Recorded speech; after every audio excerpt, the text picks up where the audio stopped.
This first story is probably best suited to a video titled "The Unluckiest Ways People Died," but it's at least as silly as it is unlucky. In the vast expanses of the Arizona desert, the saguaro cactus is a towering figure, reaching heights of up to 40 feet or 12 meters. Renowned for its imposing presence and longevity, with some living up to 150 years or more, the saguaro has protected status in Arizona. State laws prohibit harming or removing them without authority.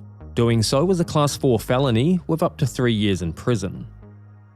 On a summer's day in 1982, 27-year-old David Grundman and his good friend Joseph Sakoshi traveled to Lake Pleasant in the Arizona desert. However, Grundman would suffer a tragic and rather unusual death when he picked a fight with the wrong cactus. Lake Pleasant is a rare water source in an otherwise harsh and arid environment, surrounded by dry hills and various desert plants including saguaro. Armed with his shotgun, Grundman fired off a few rounds using cactus for target practice. After blowing out the brains of a few smaller ones, he decided to take on a bigger one. According to the Arizona Republic, he fired 2 slugs from his 16-gauge shotgun at a 27-foot tall saguaro cactus. Unfortunately for him though, the shot severed it off almost at the base, and according to the same article, 23 feet of it fell on top of him and crushed him, and he died shortly after. His body was taken to the Maricopa County Medical Examiner's office for an autopsy, and his friend Joseph Sakoshi wasn't charged for his part in destroying the cactus. The event inspired the band the Austin Lounge Lizards to write the song Saguaro, featured on their 1984 album titled Creatures from the Black Saloon.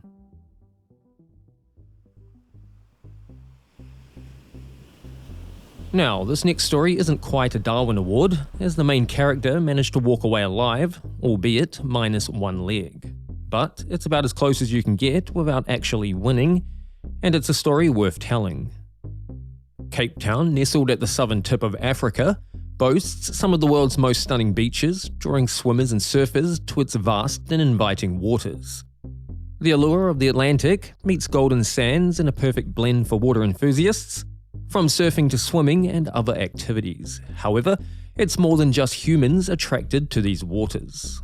Cape Town is home to a noteworthy population of great white sharks, and although attacks there are relatively rare, unlike the great white sharks of Southern California, the Australian and South African populations tend to be slightly more aggressive.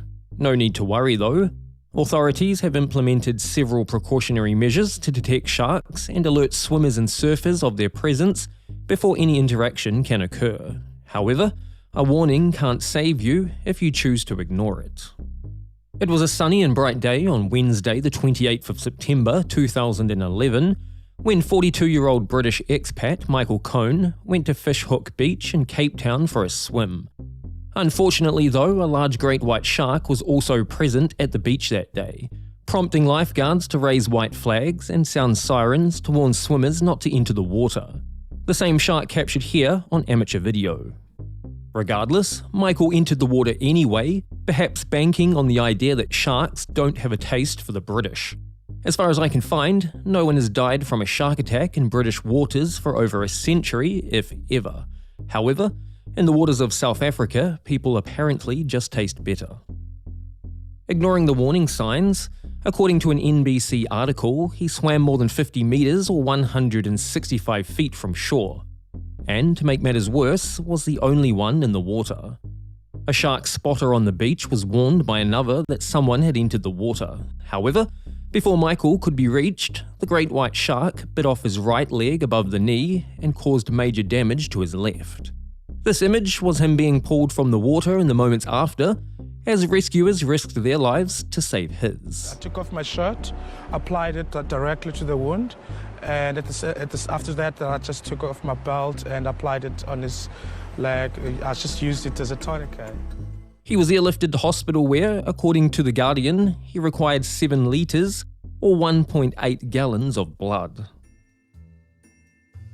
It's been highlighted to me in the comments section that the vast majority of my Darwin Award winners across the series have been male. So, in the interest of modern equality, there's this next story. The T-top car, known for its distinctive T-shaped roof panels, gained popularity in the 1970s and 1980s. Muscle cars like the Chevrolet Camaro and the Pontiac Firebird helped make the design iconic, especially among car enthusiasts and young people. Featuring 2 removable panels, creating an open-air feel above the driver and passenger, the solid bar running down the middle creates a T-shape.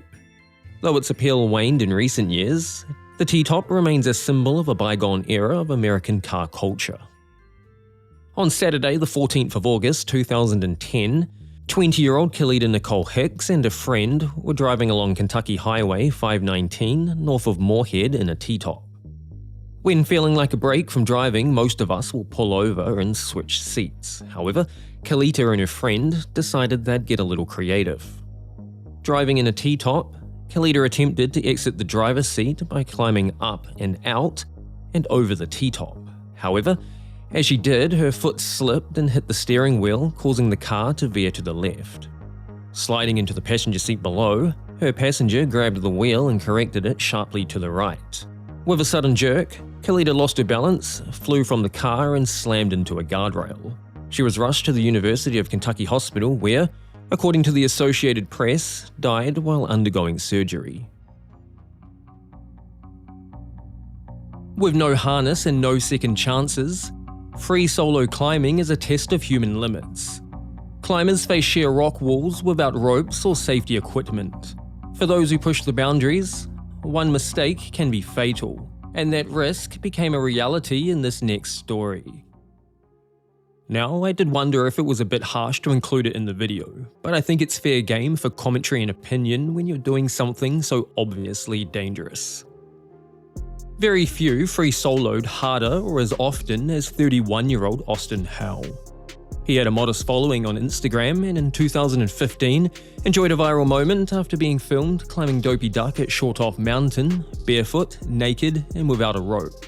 Although, as crazy as it appears, it was the tip of the iceberg regarding the extreme nature of his other free soloing endeavors. However, it had almost came to nothing after a fall from the University of Houston's indoor rock wall in 2008.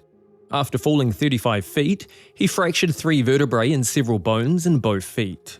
However, the experience only seemed to fuel his passion, becoming ever more obsessed with climbing. Interestingly, his first free solo was entirely unintended. After accidentally leaving his climbing gear behind at Texas Crude, a moderate 40-foot crack at Enchanted Rock, he decided to do it anyway, saying to a friend, "I'm about to do something so incredibly stupid that obviously I'm never going to do it again." However, the very next weekend he soloed 32 different routes, and soon after dropped out of college to climb full-time. He had another brush with death on Mother's Day in 2015 when attempting the infamous El Capitan in Yosemite National Park.